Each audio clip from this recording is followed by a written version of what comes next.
independent Czechoslovakia was a very successful, functioning democratic country that never existed before World War I.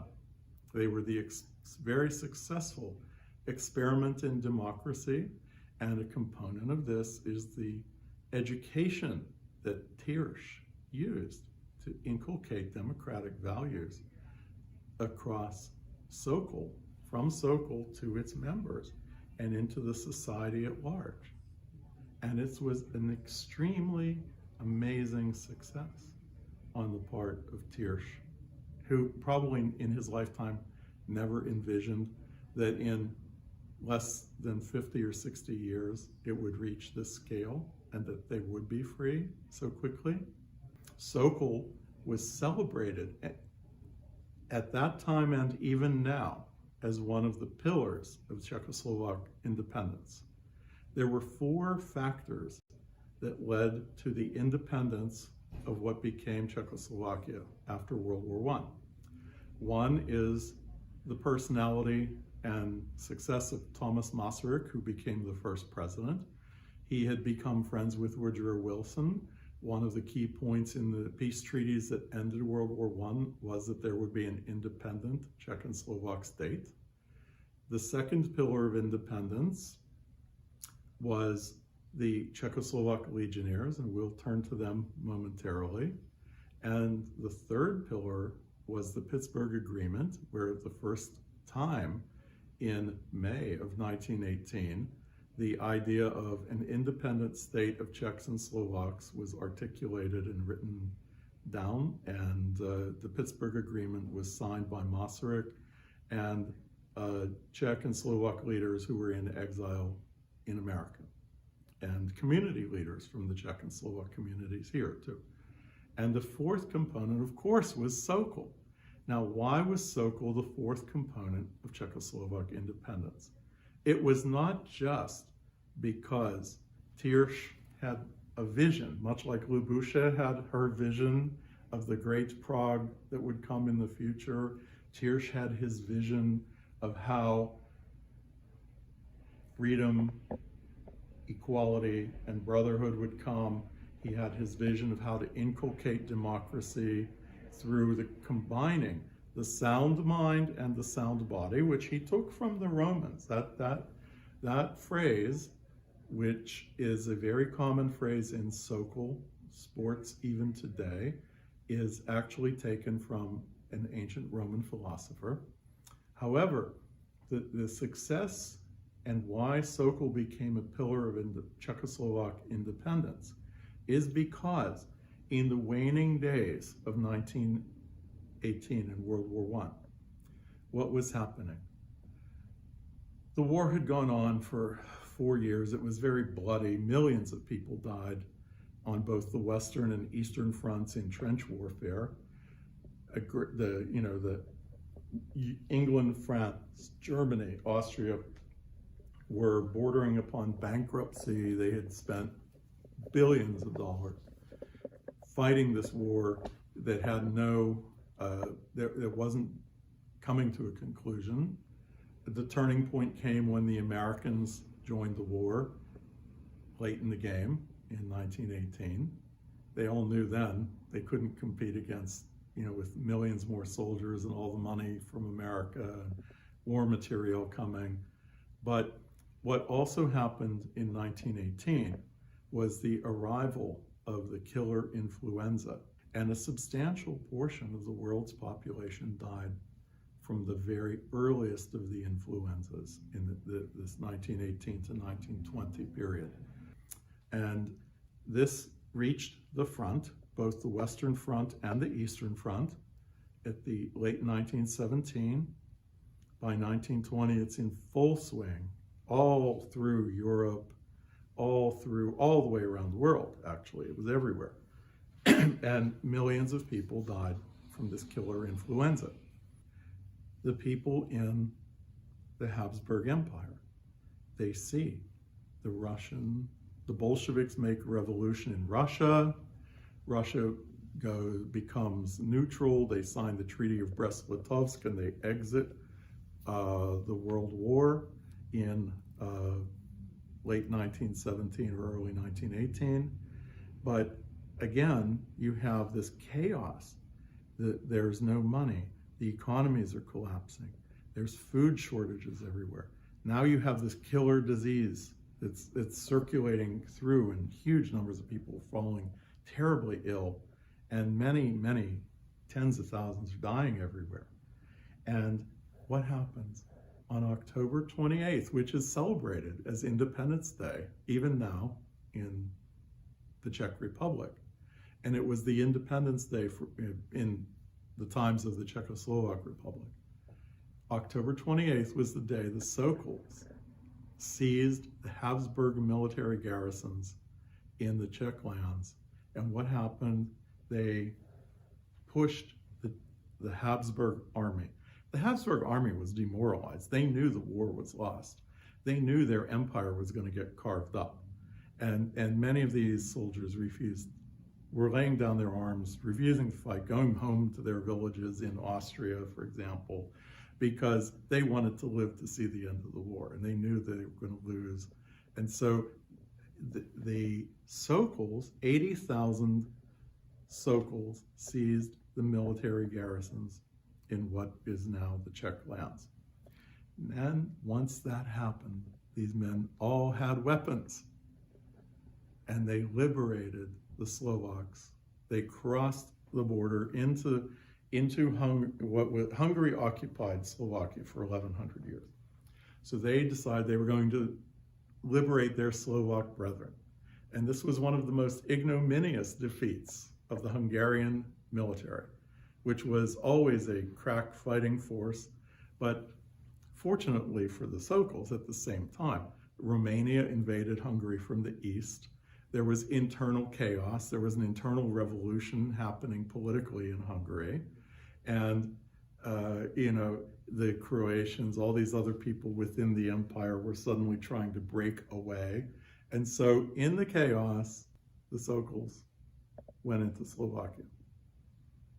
And so that's why October 28th is celebrated as Czechoslovak Independence Day. And so the 1920s was this great celebration of independence, of the coming together of the Czechs and Slovaks, of being liberated, of the end of the war, the end of the influenza, the building of a successful, rich, new country. The Czechoslovak Legion was important for the establishing of the independent state of Czechoslovakia after World War I for several reasons. One, in the West, in the US, Canada, Western Europe, a lot of young men volunteered to fight against the Habsburg Empire. And you had General Stefanik, who rose to prominence, leading the legionnaires, the Czechoslovak legionnaires on the Western Front. On the Eastern Front, it was very different. It's ironic. You see, it's written Siberia, 1919, 1920. And why does this say this? These are Czechoslovak Legionnaire soldiers. They're also, some of them are dressed in sort of Sokol uniforms, and they actually engaged in Sokol physical fitness exercises as Czechoslovak Legionnaires in Siberia. And they were important. You see here in this image, this is from a postcard in Košice from just after World War I was done, a Czechoslovak Legionnaire soldier. President Masaryk, President Wilson, who said Czechoslovakia must be independent as part of the resolution of the war, the pillars of independence. And you see here, truth prevails, pravda vítězí. You see President Masaryk, because he always quoted this phrase. He did not originate this phrase, but it was often associated with honesty and integrity of the first Czechoslovak state. Truth prevails. You see the Legionnaire. And this is the Eastern Front, the Siberian uniform of the Legionnaire, and this is the Western Front uniform of the Legionnaire. They had different styles of uniforms. The Legionnaires fought on the front, and how they came to be in Siberia. The Habsburg Empire was fighting against the Russian Empire. And up until 1917, the Eastern Front was huge. It ran through, the Baltics, Russia, parts of Russia and Ukraine. And more than 500,000 Czechs and Slovaks who were conscripted into the Habsburg military. Actually, there were millions conscripted into the Habsburg military, and 500,000 or more were actually taken captive at the front by the Russians during the war. And these people were put in internment camps. They were interned as, of course, POWs, prisoners of war. There were camps for captured, because the parts of Poland were ruled by the German Empire and the Habsburg Empire. And so there were camps for captured Hungarian soldiers and captured soldiers from other ethnic groups. So the Masaryk had approached Tsar Nicholas, and he had a vision, and the Tsar liked this vision.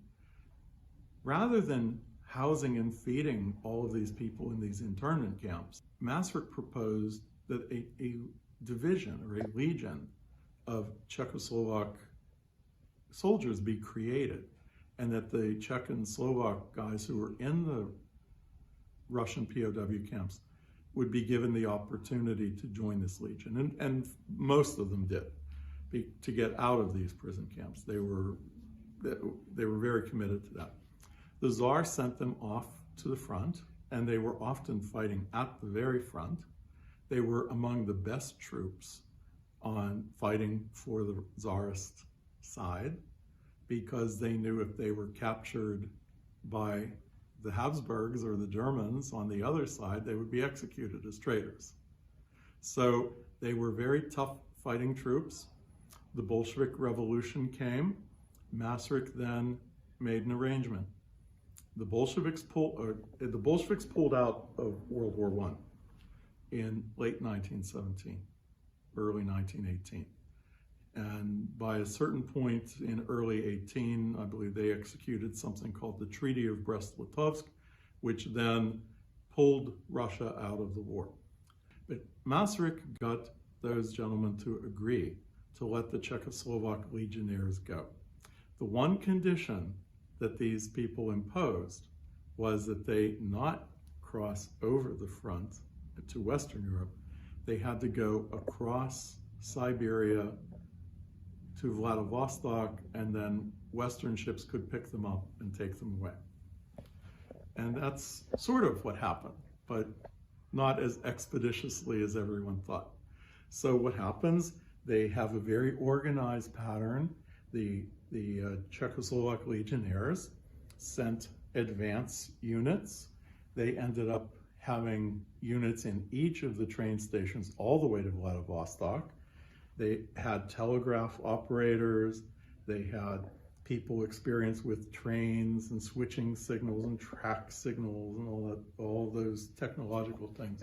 They contemplated and were embarking upon a very methodical and orderly evacuation of the Czechoslovak Legionnaires from what's now Ukraine and Russia, incrementally all the way to Vladivostok. So as trains start going, the people start going in an orderly fashion. And then what happens is, in 1918, Lenin and the Bolsheviks decide to execute the Tsarist royal family. So the Tsarist royal family is executed, and even more chaos erupts in Russia. Russia goes into this big internal civil war, which is very complicated. And you had the Reds versus the Whites, the Reds being the Bolsheviks, the Whites being anyone who opposed them, the aristocrats, the pro-democracy people. Siberia, you had a lot of warlords ruling. Siberia was not a very politically organized area even back then. It was chaotic. And so these 500,000 Czechoslovak legionnaires simply wanted to go home. And they're caught in the middle of all of this, slowly kind of wending their way across this vast territory. If you take the Trans-Siberian Express train, express mind you, it takes 7 days to get to Vladivostok from the western part of Russia. And of course, he's evacuating 500,000 soldiers, their equipment, it's a huge job. And it's a time when, things broke down, the technology was primitive, and so the legionnaires get to a certain point, and then they realize, the Tsar and his family are executed, and the Bolsheviks change their mind. They're afraid that the 500,000 Czechoslovak legionnaires are going to join the Whites and fight against the Bolsheviks. And the legionnaires were a force to be reckoned with because they were tough troops and they had fought on the front and held off the advance of the Germans and the Habsburg empires. So Lenin gives the order to capture and stop the legionnaires and arrest them. What he didn't realize was, of course, at all the train stations, all the way along the way across Siberia, the legionnaires had installed telegraph operators, and the telegrams were coming into the train stations telling them arrest the legionnaires, and who's reading them? The legionnaires, because they're running the telegraphs. And so that's when the legionnaires say, okay, they start fighting their way across Siberia, and they get to Vladivostok, and sadly, the Western powers did not send the ships to evacuate them. And they told them, you guys have to fight with the Whites and defeat the Bolsheviks. And so they were stranded in Siberia for some years. And it wasn't until after 1920 that President Masaryk, who is now, in Prague and running the country, he virtually bankrupted the Czechoslovak treasury. They used all the money to bring these people back to the new Czechoslovakia. They evacuated. By this point, between influenza and fighting with the Whites against the Reds for a few years, by like 1920, 1921, there were only 250,000 of the 500,000 Czechoslovak legionnaires left.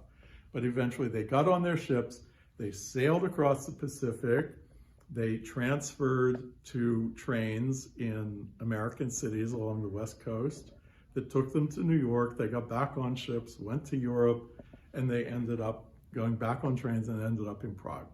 And that's the saga of the legionnaires. But they were closely followed by the newspapers of their day. The New York Times in 1917, 1918 had sent reporters to Siberia, and they were reporting about the legionnaires all the time. And it was something that fascinated the Western press, and that's why they were the fourth pillar of Czechoslovak independence, because this helped public opinion push their governments to create the newly independent Czechoslovak state. President Masaryk, arriving with his entourage at a Sokol flat in Prague.